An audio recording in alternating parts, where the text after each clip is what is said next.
Chairperson of the Commission on Filipinos Overseas.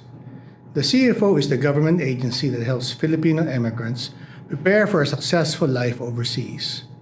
Unlike other migrant-focused agencies, the CFO plays a unique role in strengthening the economic, cultural, and political ties between Filipinos overseas and the Philippines.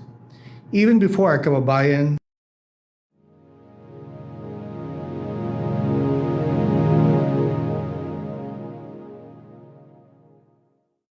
Magandang araw mga kababayan. This is Dante Klink ang II, Chairperson of the Commission on Filipinos Overseas. The CFO is the government agency that helps Filipino immigrants prepare for a successful life overseas. Unlike other migrant-focused agencies, the CFO plays a unique role in strengthening the economic, cultural, and political ties between Filipinos overseas and the Philippines. Even before our kababayan leave for foreign lands, CFO equips immigrants with information and helps them easily integrate into their destination countries and prepares them to become successful ambassadors of Filipino culture and excellence. For us at the Commission on Filipinos Overseas, the global Filipino diaspora is an untapped resource beyond remittances, waiting to be unlocked for intellectual, cultural, and national growth. As we strengthen a fabric that connects the global Filipino community through various programs and initiatives, we transform the challenges of brain drain into opportunities of brain gain. The CFO seeks to nurture the strong sense of Filipino community across the globe, while also encouraging them to contribute to the nation's development. We thank Radyo Pilipinas for giving us this platform to the challenges and triumphs of migration and development. We hope that the global Pinoy will be made aware of the programs and services that empower them toward meaningful migration and pave the way to immigrant success. Tandaan kabayan, para sa inyo ito, mabuhay ang bagong Pilipinas.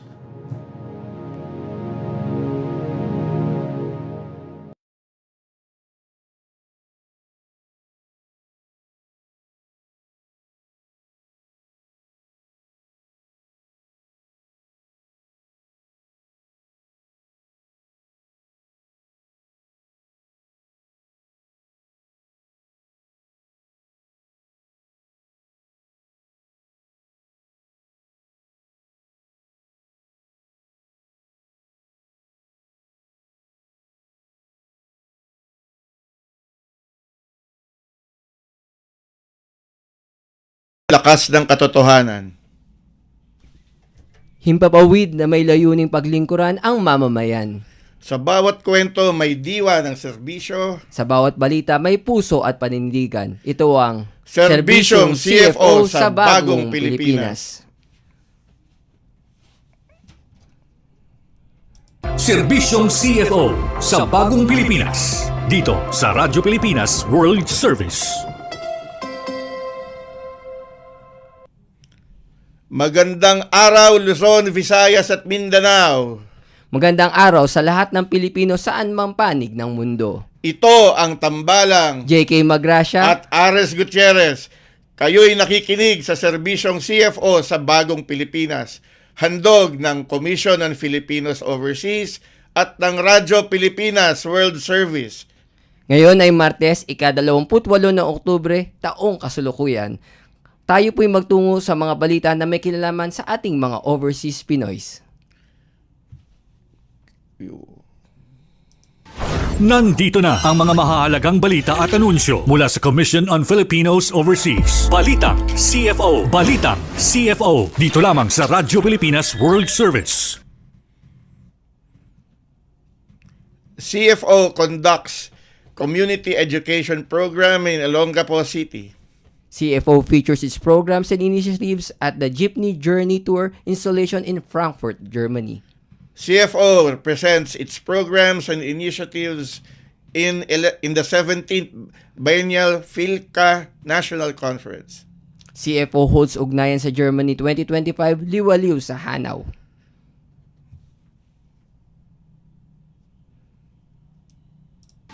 Nandito na ang mga mahahalagang balita at anunsyo mula sa Commission on Filipinos Overseas. Balitang CFO. Balitang CFO. Dito lamang sa Radyo Pilipinas World Service.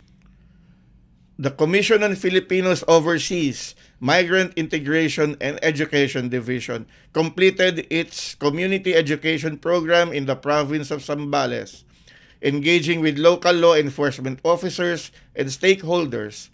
The CEP team, led by Senior Emigrant Services Officer Binilda Pereira, paid a courtesy visit to Olongapo City Mayor Roland Paulino Jr. The team then conducted a community forum attended by LGU officials, police officers, civil society organizations, and members of the local civil registry office. The team also visited Gordon College, where they distributed information, education, and communication materials and discussed the Commission's mandate and initiatives, most especially against human trafficking. Nandito na ang mga mahahalagang balita at anunsyo mula sa Commission on Filipinos Overseas. Balitang CFO. Balitang CFO. Dito lamang sa Radyo Pilipinas World Service. In other news, the Commission on Filipinos Overseas, as part of the continuing celebration of the Philippines' participation as guest of honor at the Frankfurt Book Fair, joined and featured its programs and initiatives at the Jeepney Journey Tour installation held at Frankfurt, Germany. The Jeepney Journey Tour serves as one of the highlight installations of the Philippines at the book fair, designed to introduce German audiences to the nation's rich history, diverse traditions, and contemporary creative spirit. It also provides an avenue to showcase the talents of Filipino authors and artists whose works are featured in the 2025 Frankfurt Book Fair. The CFO contingent, led by its Executive Director, Undersecretary Maria Arlene S. Borja, distributed informational materials and engaged with Filipino, Filipino-American, and other foreign attendees who are also marriage migrants, introducing the various programs and services of the Commission, which aims to support and empower Filipinos overseas. Nandito na ang mga mahahalagang balita at anunsyo mula sa Commission on Filipinos Overseas. Balitang CFO. Balitang CFO. Dito lamang sa Radyo Pilipinas World Service. The Commission on Filipinos Overseas presented its mandate, projects, and initiatives during the 17th Filipino Community Council of Australia National Conference held on October 10 to 12 at the SeaWorld Resort, Gold Coast.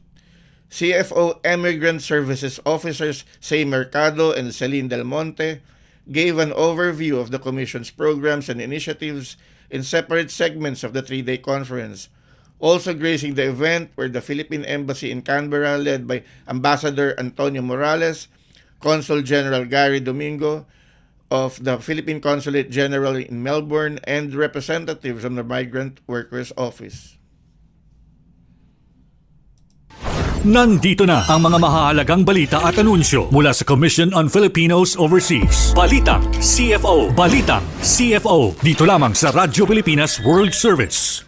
The Commission on Filipinos Overseas, in partnership with the National Book Development Board or NBDB, co-hosted the forum and workshop titled Liwaliw, the Philippine Experience, held at Hanau Auditorium. During the forum, CFO Executive Director Undersecretary Maria Arlene S. Borja and Project Management Division Emigrant Services Officer Marie Linda L. Santos presented the Commission's mandates, milestones, and ongoing efforts to engage overseas Filipinos as active partners in the country's development. The forum workshop gathered over 50 participants comprising of Filipino marriage migrants, their families, and German attendees who are also interested in Philippine arts and culture. It serves as one of the lead-up activities of the Philippines as a guest of honor at the 2025 Frankfurt Book Fair.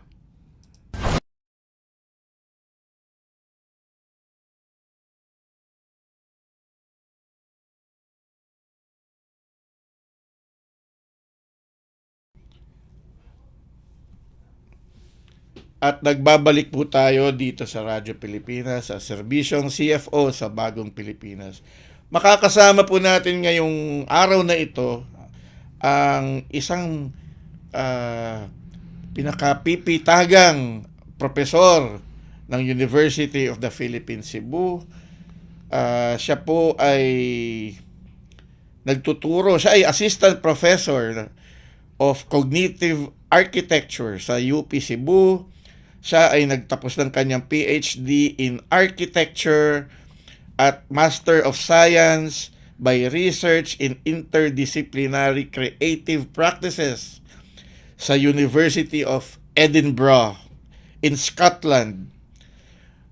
Tumira po siya sa Scotland ng mga, hindi ko lang alam kung ilang taon, pero medyo matagal-tagal din.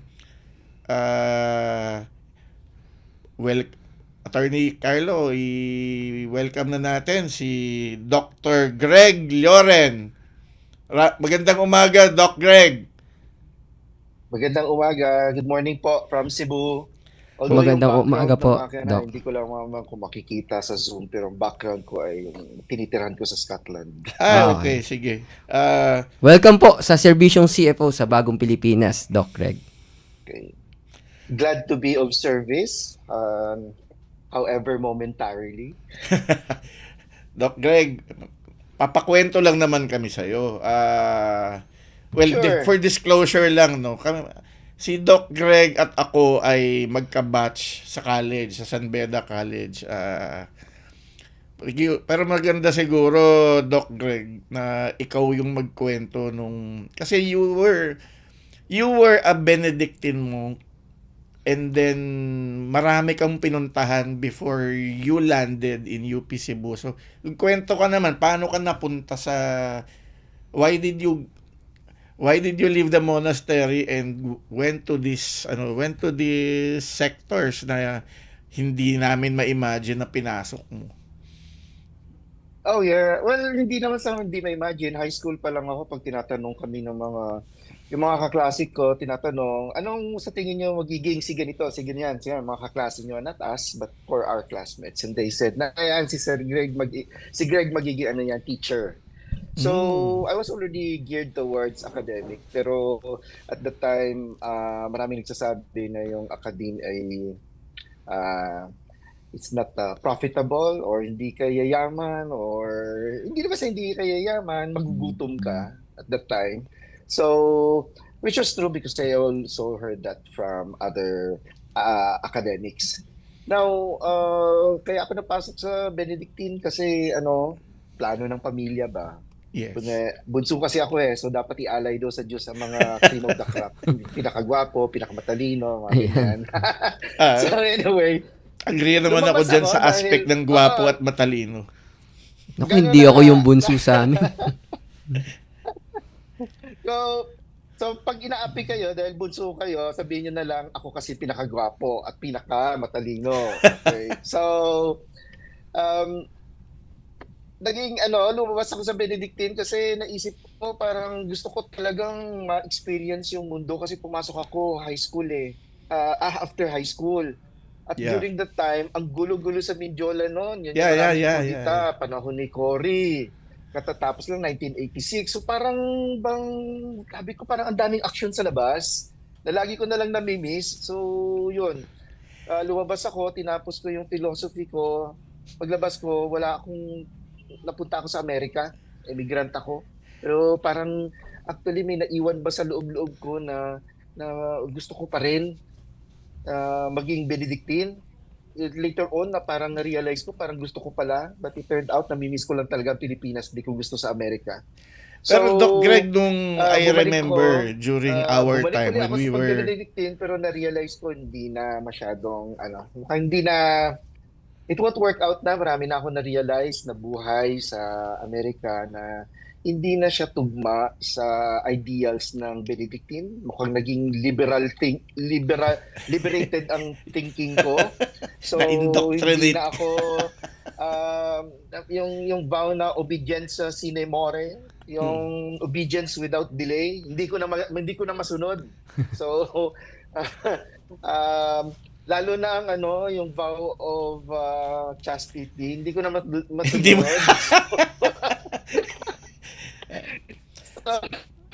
So parang yun, parang yun yung nangyari. Renaissance moment mo yun. Ano yan? Parang yun yung parang yun yung nagmulat sa'yo sa katotohanan. Oo, para ako nilukuban ng Espiritu Santo, kulay itim nga lang na ibon. So, ganun. Ano po, So- Doc Greg, bilang ano rin po kasi kami, part sa programa ng Commission on Filipinos Overseas. At sakto naman, kasama sa mga programa namin, yung sa mga J1 visa, yung mga mag-aaral po abroad. Gusto rin sana naming, through you sana, mapakinggan ng ating audience kung paano ba yung buhay ng isang estudyante sa isang dayuhang estudyante sa ibang bansa po. Paano po yung naging buhay Okay, niyo nung one estudyante thing. po kayo nun? I get to have a comparison na mention ko kanina na hindi ko nagustuhan sa Amerika. Akala ko talagang, very patriotic ako. Ang serbisyo ko ay sa Pilipinas. Pero nung napunta ako sa UK, nagkaroon siya ng parang comparison kasi alis ayoko na umuwi. Oo Gusto nga. ko yung pag-iisip ng mga British. Iba sila mag-isip. Parang komportable ako doon.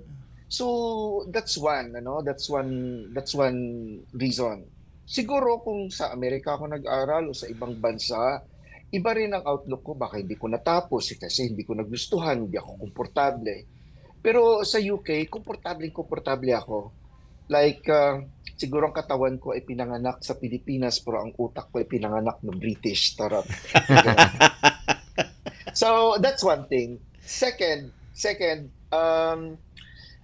yung system, yung British system na education, mas fit sa akin. Tayo kasi dito sa Pilipinas, sinusunod natin yung American educational system.